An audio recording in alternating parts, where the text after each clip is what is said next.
Then you have the hoodoo exploration zone where you can kind of walk around and climb hoodoos and stuff. That's really cool. But outside of that, there's not any real trails. You can go and do backcountry trails there, but there are no defined trails. You're just crossing the river and you're...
Hello and welcome back to the channel everyone for today's new adventures in Dinosaur Provincial Park, a UNESCO World Heritage Site located in the heart of the province of Alberta in Canada. As you will see shortly, we embark on a journey through time on the Centrosaurus Bonebed Guided Hike. It is a 3-hour adventure that promises to unveil the secrets of the Cretaceous period, about 75 million years ago. Our expedition will begin at the Fossils Display number 1, a short drive from the visitor center. As we got there quite early, we decided to quickly explore the immediate area near our agreed meeting spot to get a sneak preview of this very intriguing and somewhat whimsical landscape.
Watch out for those rattlers.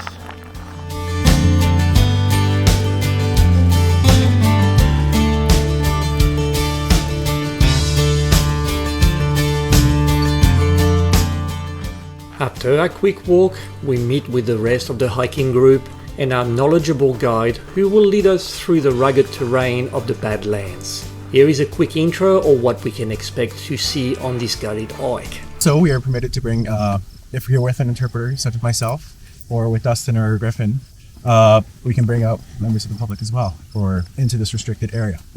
Now specifically, this preserve that we have here, it has been set aside to protect 3 things in total. Can anybody guess what the 3 things we're trying to protect in this park are? Or in this restricted area? Vegetation.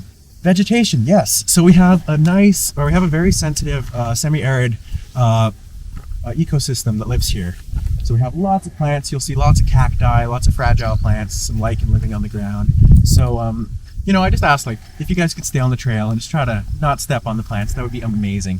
So that's one thing. We got the land, the park, sort of the ecosystem. So that's our one thing. What else do you think we're trying to protect? We got 2 more. The fossils? Yes, the fossils. Yeah, this is Dinosaur Provincial Park. This area is the Paleontological Reserve. We're here to protect all the fossils that we have here. So this is the most fossil-rich and most fossil-abundant, both with regards to the quantity of fossils that we have, but also the total biodiversity that we have here. The best in the world. So we have every taxa basically represented here. So we have our dinosaurs, but we also have crocodiles, your turtles, your amphibians, your lizards, your insects, your plants, your mammals. You have everything. Everything's represented in this fossil. Now, what's the last thing here? We have 20 of them here. You guys, yeah, absolutely. So, yeah, the Badlands, as the name might suggest, are bad lands. They're not necessarily the friendliest for human habitation.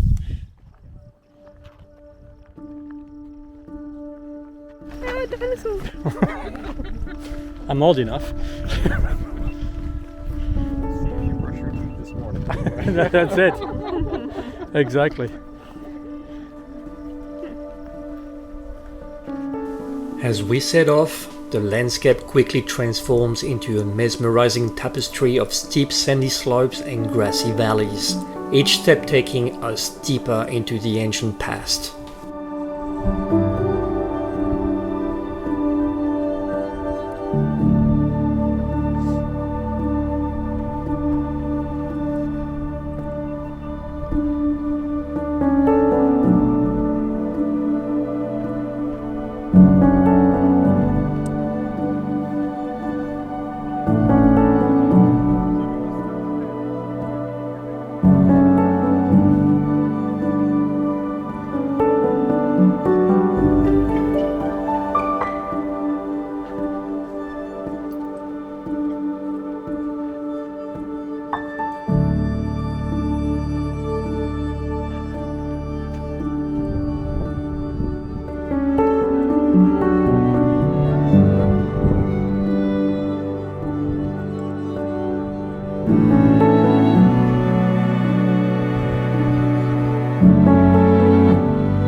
Yeah, if you're just looking at this for the first time, it's really hard to tell what we're looking at, right? It's just a piece of wood, probably part of a tree.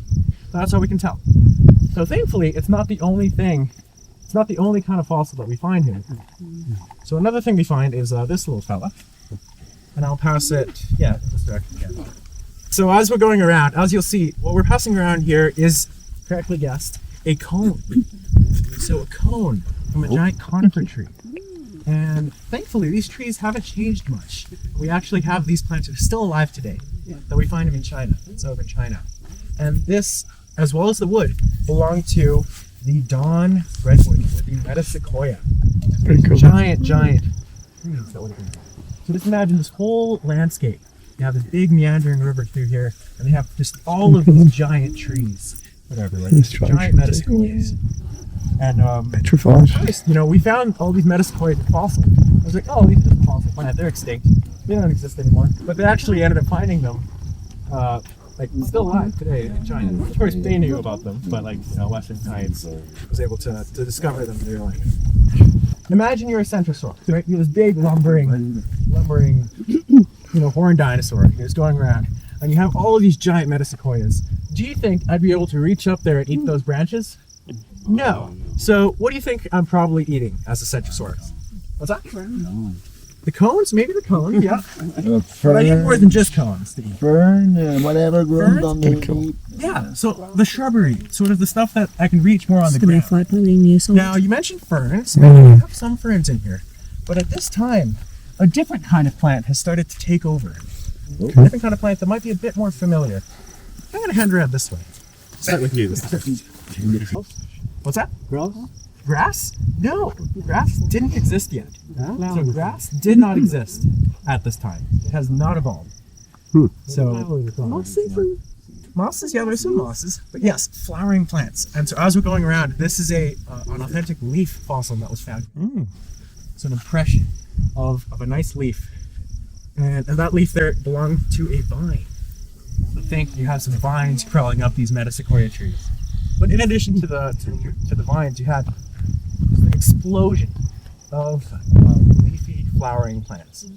So this is just when they first started to evolve.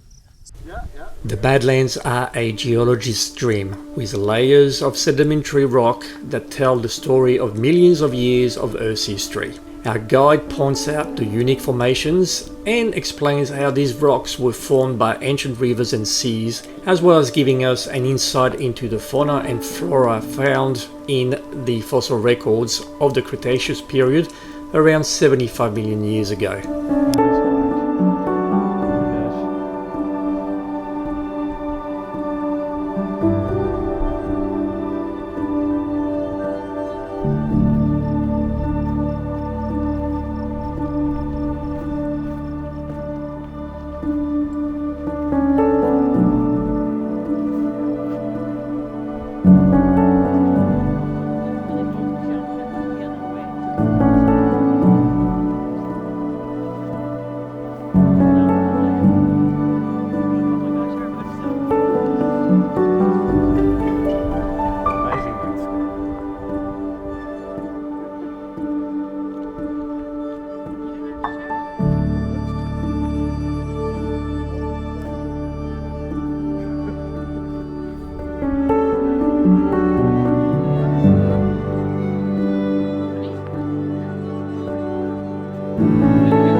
As we're moving our way over, I just ask you to stay, please, on the sandstone.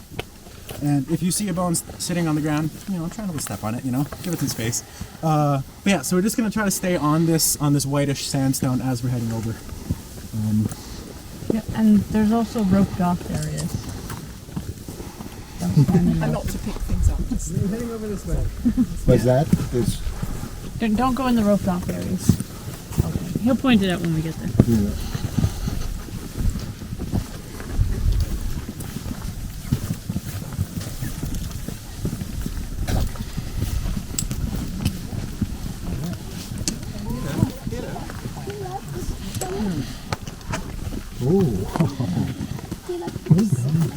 Oh yeah, fantastic.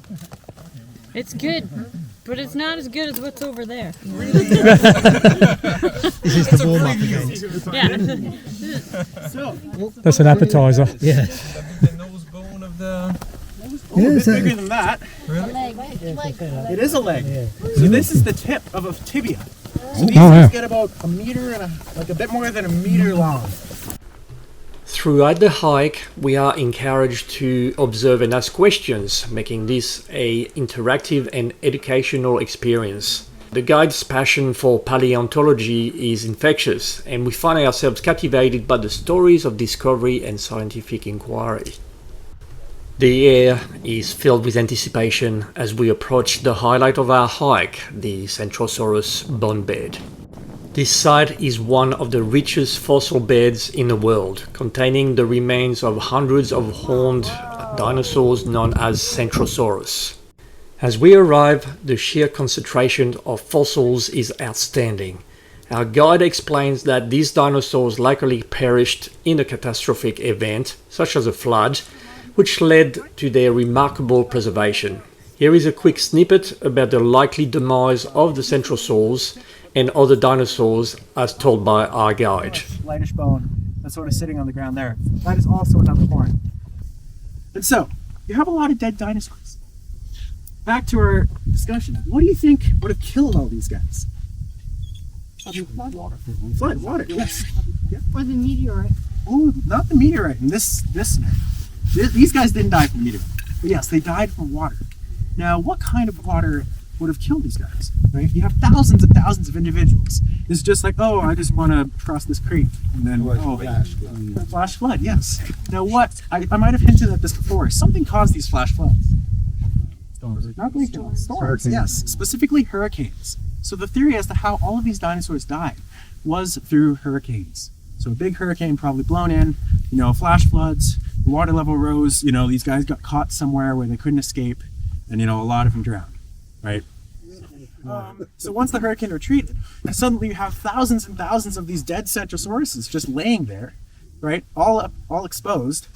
Now, if I'm a Tyrannosaur and I'm stumbling across this, I'm like, oh my goodness, Buffet. this is buffet. No, this is amazing.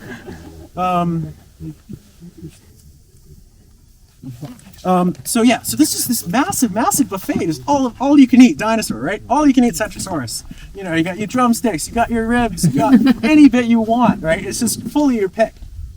And so and that's what we have here. So in and amongst these bones, we find a lot of Tyrannosaur teeth. So a lot of Tyrannosaur teeth were found in these bones, and that's the other percentage. Another 5% of the bones that are found here are Tyrannosaur and raptor teeth. So things are coming in and scavenging on all of this buffet, right? And like I mentioned before, dinosaurs continuously grow with their teeth. And so here's an example of a Tyrannosaur tooth that we had here. Wow. I don't know if this one was collected here, but these are Tyrannosaur teeth that we would find here. And what's cool about these is they lack the root, right? And because it doesn't have the root, that means this thing would have fallen out during the dinosaur's life. And, if I'm eating all of these flesh with bones and stuff on it, these are hard materials. And I have I've got teeth that can fall out normally. These teeth are going to fall out, And so as I'm eating, some teeth will fall out here and there, and these get left behind and buried. And that's exactly what we have here. So if I'm a dead Centrosaurus, but I'm on the surface, then suddenly a big Tyrannosaur grabs my arm and grabs my leg and then rips off my head off or something, and it starts to take you apart. Suddenly you become disarticulated, which is similar to what we have here.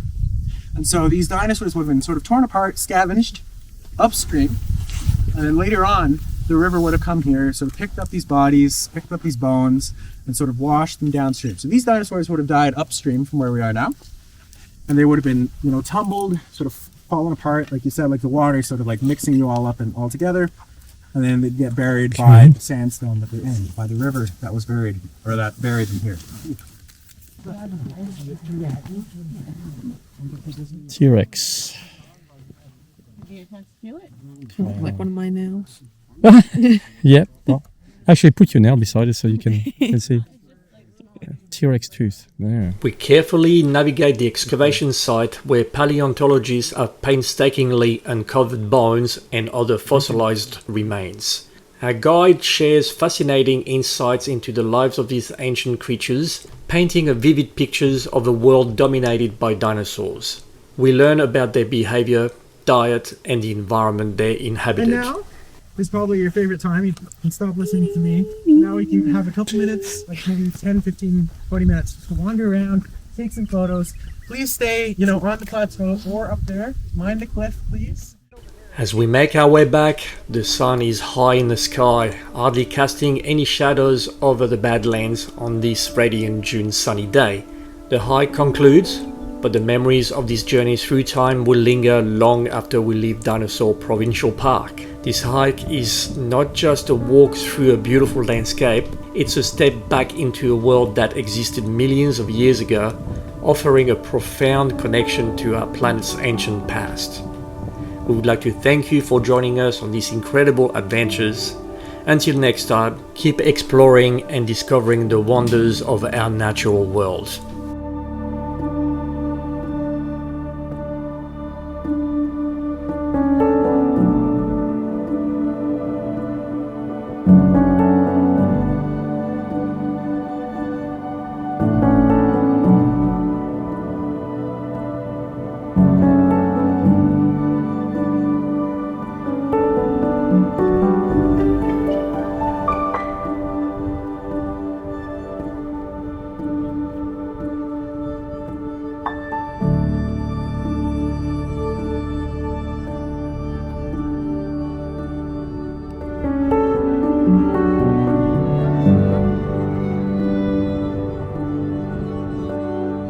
Bye.